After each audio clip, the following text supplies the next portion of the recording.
"Hey, mister," someone said, and I looked up from the book that I'd been reading to see the kid on the bike posted up outside the gate. "How much longer?" I smiled. "Next Monday's the grand opening, kid. Make sure you're there." "Oh, you better believe it," he said, and the 4 kids turned and rode off, chattering happily about what they thought this year's event would be. I couldn't blame them. It was likely to be pretty exciting. It had been about a week and a half since the lady had come back from her Walmart visit, and for the first 3 days, she had been sequestered in her office, planning and thinking. She had come out to receive a sacrifice, some blubbering fellow who dried up pretty quickly once he made it to the lily pond, but had gone right back to her plans after that. I had a sneaking suspicion that she was gorging herself on all that candy that we had picked up, and after 3 days, the orders came down. "On Monday, the park will close for a week of renovations before we open onto this year's Halloween extravaganza." We hadn't started putting someone on the gate until today, and the guy on the ladder had kind of forced our hand. The park had been completely redesigned, and even though I had seen it happen several times before, it was still a little dizzying. The presentation areas, 12 in all, had been transformed into Halloween exhibits. The lily pond was now a giant apple bobbing pool, with a statue of a witch overseeing all. Some of the apples had gummy worms in them too, something I'd been alarmed to discover, which was a nice touch. The lady would preside over this area, and she had her own witch costume that she seemed to be wearing any time I saw her moving through the park. It was a dark dress with hints of orange, the shoes curly, the hat particularly witchy. From here, the exhibits went on like this. The 1 o'clock area was a haunted maze of gnarled trees, their trunks made of snarling faces. Brandylow hid within it, not even bothering with glamour, and would startle people as they walked the trail. The 2 o'clock spot was more of the gnarled trees, but these seemed to grow a strange kind of sour apple that looked red and delicious. Visitors could pick them and eat them, and they were so tart that they made even me pucker. At the 3 o'clock spot was a witch's house, a cottage, another spot the lady would frequent, with a big smoking cauldron out front. The cauldron was full of apple cider, and it was a brew that you could smell from the front gate, if the wind was right. At 4 o'clock was a massive garden, where Tobias would talk about different herbs and plants that might be of interest to guests. We had to keep a few of these mixed in to keep our status as an educational garden, and Tobias was happy to flex his knowledge and play the part of herbologist. At the 5 o'clock spot stood a fairy tale forest, complete with trees that grew different sorts of Halloween candy. It was a spot that would have put Willy Wonka to shame, and I was curious to know how the lady had managed to grow trees that could grow chocolate and caramel. At the 6 o'clock spot was the ticket booth, where we sold admission. The booth acted as a middle ground between the two. The park itself divided right up the middle. On the right side was a fantasy world of confection and wonder, and on the left side was a bustling farmland that looked like a working farm. The sun even seemed to shine a little brighter on the left side, and it was a little strange to stand at the ticket booth and try to look at both of them at once. At the 7 o'clock spot was a hayride through a working farm scene. There were corn, beans, squash, and, of course, pumpkins. Stalio drove the tractor while Ridley conducted the tour, and it worked out another educational stop during the festivities. At 8 o'clock, we had a pumpkin patch. It was an even split between carved and uncarved, and I definitely had been keeping my distance from the carved ones. I had seen more than a few of them move, at least I think I had, and the mouths looked a little toothsome to me. At the 9 o'clock spot, we had a corn maze. Well, that's not entirely true. The corn in the maze, if you looked closely, was candy corn, and the lady had managed to make it grow like regular corn. Neat, huh? I explained to her that it might ruin the maze if people stopped to eat it, but as Randy put in, who the hell actually wanted to eat candy corn? There were also corn balls lying in the path, and they seemed to roll about the straw like tumbleweeds. At the 10 o'clock spot, there was a tree that grew an assortment of candied apples. Some were toffee, some were fudge, and some were candy-coated. Some had nuts, some had sprinkles, and others had nothing. The sheer variety of treats on display was extremely impressive, and I wasn't even sure how she had managed it. This grove was guarded by Randy, mostly because he had to keep the other brandy low out of it. Apparently, candy-coated apples were a big hit amongst my fellow brandy-low. And finally, at the 11 o'clock spot, we had a build-your-own scarecrow stand, complete with clothes that had been donated by local businesses.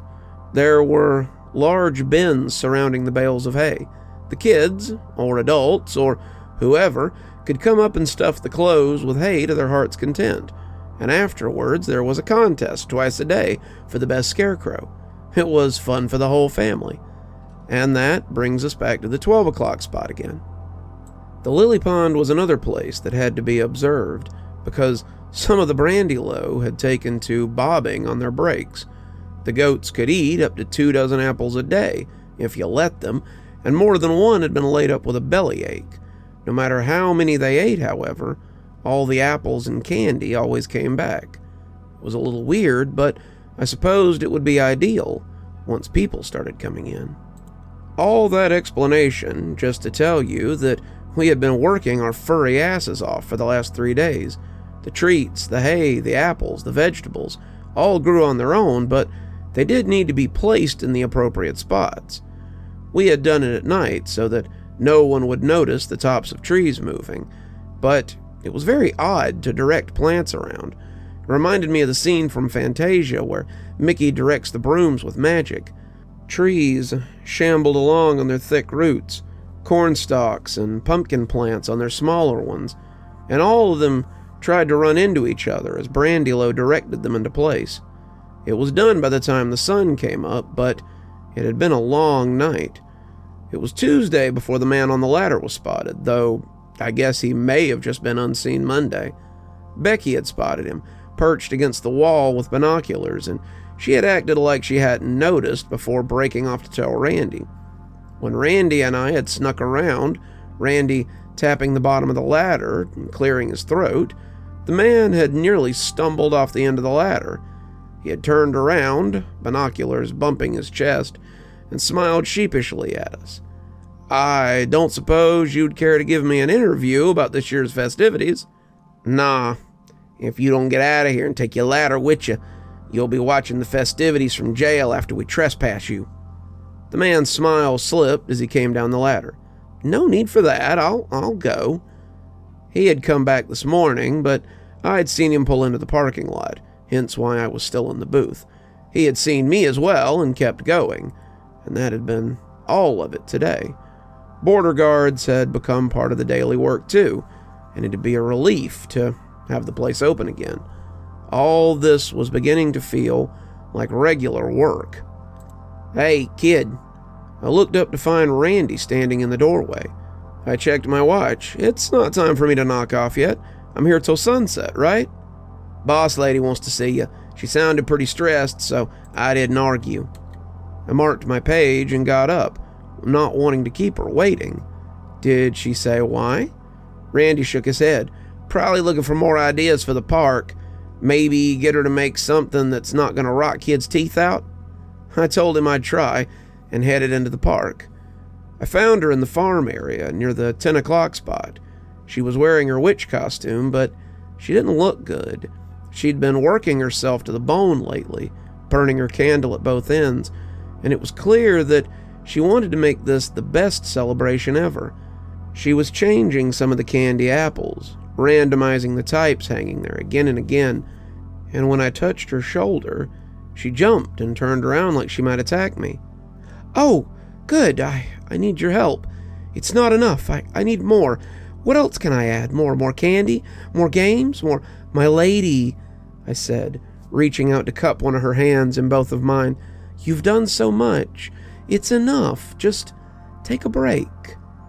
I had expected her to laugh, maybe to nod and breathe, but the brief flash of anger almost made me release her hand. It was brief, a sudden flash of heated rage, but it passed like summer heat lightning. She went from being a terrifying, rage-filled supernova to the woman I had spent so many afternoons talking and walking with. She smiled, clearly seeing my residual fear, and quickly changed gears. You're right, of course you're right. I'm being silly. We have 4 days with which to refine this place, and I can't believe how quickly it's come together. She looked around, her smile unfolding like spring flowers. Nothing will stop our festivities this year. I started to tell her not to tempt fate when I heard hooves clattering on the concrete. "My lady," Tobias yelled, "someone has arrived." She breathed in, nostrils flaring. Has the Green Knight reared his head so soon? No, it's someone from the Fae Court. They say we're being audited. You're still here. Thanks for stopping by. Dr. Plague here. Always a pleasure to see all my new and old viewers coming by for another one of my spooky tales. If you'd like to support the show, you can always take part in one of our channel offers through Fume or Aura, or you can just click on another video when they come up. I'd really appreciate it. For our newer viewers, we also have lots of playlists and other things if you'd like to get caught up. I know some of my series have been going on for quite a while. If you'd like to get my latest book, there's a link down below that'll take you to my Amazon page. Towesey Homestead just came out, so if that's something you'd like to get your hands on, go ahead and have a look down there. If you'd like a signed copy, you can go ahead and email me from my email address on the site, and I'll get with you about shipping information and ship you a signed copy. If you'd like to support the channel in a more monetary fashion, we also have membership through YouTube, and we've got a Patreon that you can get the information for in the description. We have lots of tiers and everything to suit your needs. Patrons that support on the $10 tier, that's our Ghostly Reader tier, get a book anytime I write one, signed and on their doorstep. As you may have noticed, there's a list of patrons and members on the screen, and I'd like to personally thank every one of them for taking a hand in the future of this channel. Well, that's enough for tonight. Dr. Plague, signing off.